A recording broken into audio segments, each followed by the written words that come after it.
오늘은 디모데후서 3장 1절부터 5절까지의 말씀을 나누겠습니다. 1절을 읽어보겠습니다. 너는 이것을 알라. 말세에 고통하는 때가 이르러 라고 말씀하고 있습니다. 여기 말세라는 말이 나옵니다. 이 말세라고 말을 할 때에 이 보통 사람들은 좁은 의미의 말세에 대해서만 알고 있습니다. 즉 세상 마지막 때를 의미한다고 생각하는 것입니다. 실질적으로 데살로니가 후서 2장 2절부터 3절까지에 나타나는 그날은 인류 종말의 때를 의미하는 좁은 의미의 말세를 의미합니다. 그런 식으로 인류 종말의 때를 의미하는 말세라는 의미를 가진 단어는 디모데전서 4장 1절이나 베드로후서 3장 3절에도 나타납니다. 그런데 이 넓은 의미의 말세를 말하는 성경 구절도 있습니다. 넓은 의미의 말세라는 것은 예수님의 초림으로부터 시작해서 예수님이 다시 오실 재림 때까지를 말세라고 보는 것입니다. 그러니까 지금 우리가 살고 있는 시대도 말세인 거죠. 이 대표적인 구절이 사도행전 2장 17절인데 이렇게 말씀합니다. 하나님이 말씀하시기를 말세에 내가 내 영을 모든 육체에 부어주리니 너희의 자녀들은 예언할 것이요 너희의 젊은이들은 환상을 보고 너희의 늙은이들은 꿈을 꾸리라. 사도행전 2장 17절에서 말하는 말세는 성령이 부어지는 시기를 말하는 것입니다. 또한 히브리서 1장 2절에 이런 말씀이 있습니다. 이 모든 날 마지막 때에는 아들을 통하여 우리에게 말씀하셨으니 이 아들을 만유의 상속자로 세우시고 또 그로 말미암아 모든 세계를 지으셨느니라. 여기 이 모든 날 마지막이라는 것이 말세를 의미하는데 그때는 아들을 통하여 우리에게 말씀하셨다라고 말씀하셨습니다. 다시 말해서 예수님이 육신을 입고 이 땅에 오셔서 친히 말씀을 선포하신 때를 말세로 본 것입니다. 그래서 이 성경에서 말세라고 말할 때는 좁은 의미가 있고 넓은 의미가 있는데 좁은 의미의 말세라는 것은 인류 종말의 때를 의미하는 것이고 넓은 의미의 이 말세라는 것은 예수님과 초림과 재림 사이를 의미한다고 보시면 됩니다. 그렇다면 여기서 이 말세라는 것은 오늘 본 구절에서 말세라는 것은 이 좁은 의미의 말세를 의미할까요? 아니면 넓은 의미의 말세를 의미할까요? 넓은 의미의 말세를 의미하는 것으로 보입니다. 즉 예수님의 초림부터 재림 사이를 말씀하는 것으로 보여요. 왜 그런지는 이 본문을 좀 더 살피면서 나누도록 하겠습니다. 먼저 말세의 가장 큰 특징은 고통하는 때라고 말씀하고 있습니다. 3장 1절에 말씀하고 있죠. 왜 말세를 한마디로 정의하면 고통하는 때라고 말을 할 수가 있을까요? 그 이유가 2절에 나오는데 사람들이 자기를 사랑하기 때문에 이때는 고통하는 때입니다. 어떤 분들은 이렇게 질문을 하실 수가 있을 것 같습니다. 자기를 사랑하는 것이 행복의 출발 아닙니까? 자기를 사랑하는 것이 무엇이 문제입니까?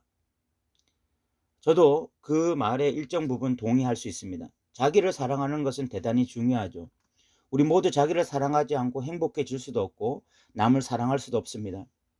그런데 자기 사랑이 어떻게 시작되느냐 하는 것이 중요하다고 성경은 말해요. 오늘 성경처럼 자기가 자기를 사랑하면 고통하는 때가 됩니다. 언제 우리가 진짜 자기를 사랑할 수 있느냐?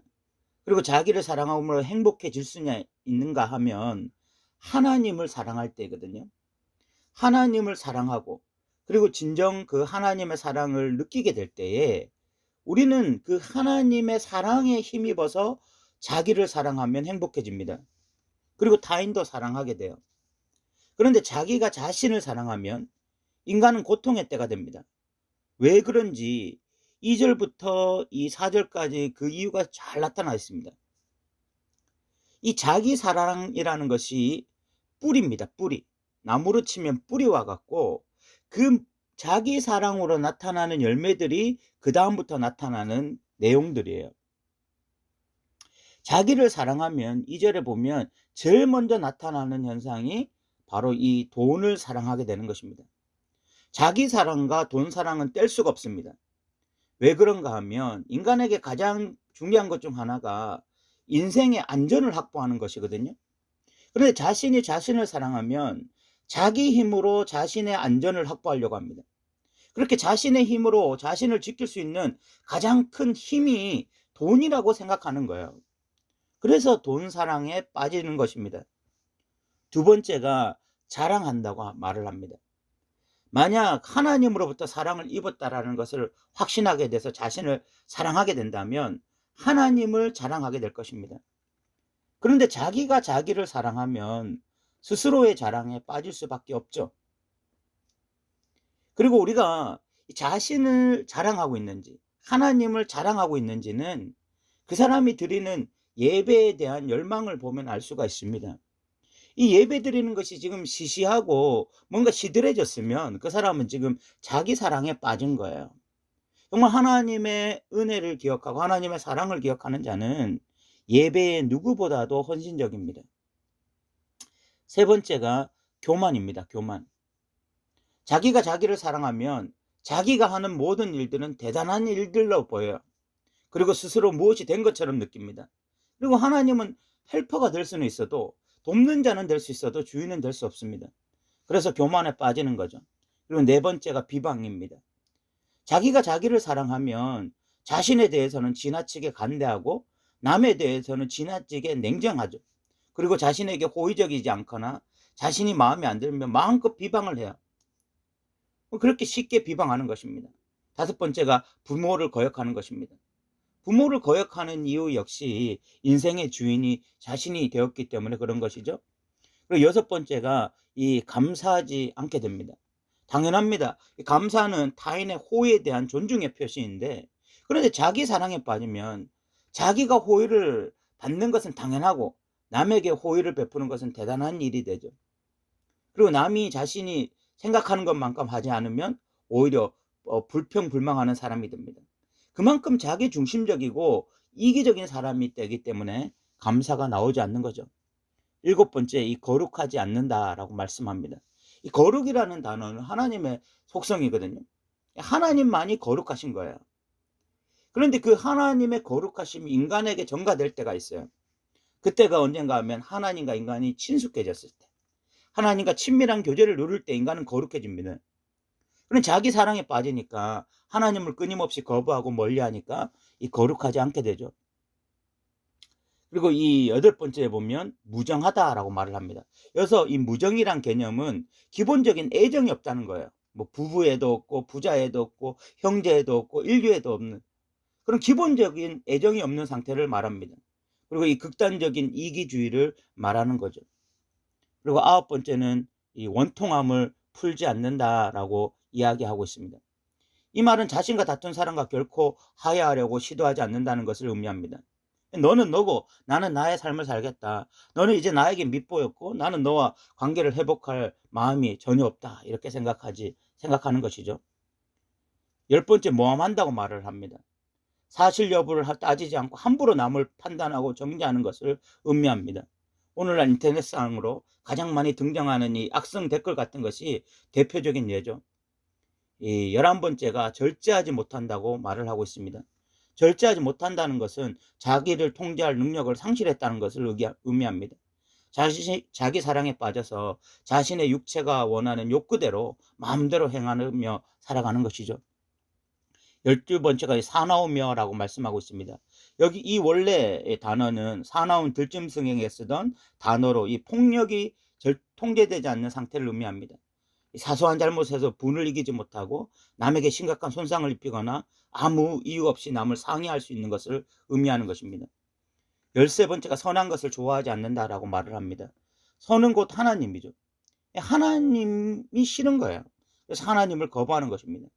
14번째가 배신하며입니다. 자신의 이익을 위해서라면 신의 없이 쉽게 말을 바꾸고 배신을 하는 것을 의미합니다. 15번째가 조급하다고 말을 합니다. 사람들이 왜 조급해질까요? 자기 뜻이 중요하기 때문이죠. 자기 뜻대로 되어지지 않을까 봐 조급해지는 것입니다. 16번째가 자만입니다.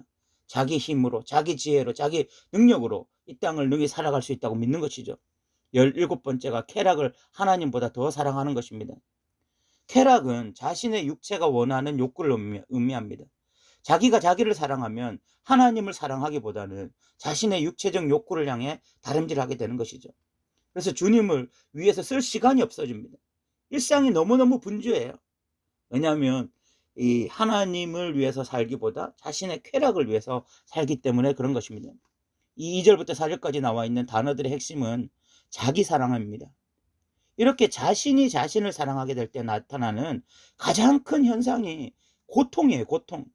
참 아이러니하지 않습니까? 인간이 행복해지고 싶어서, 즐겁게 살고 싶어서 돈을 사랑하고 쾌락을 사랑하고 자랑하고 교만해지는 거 아니겠어요?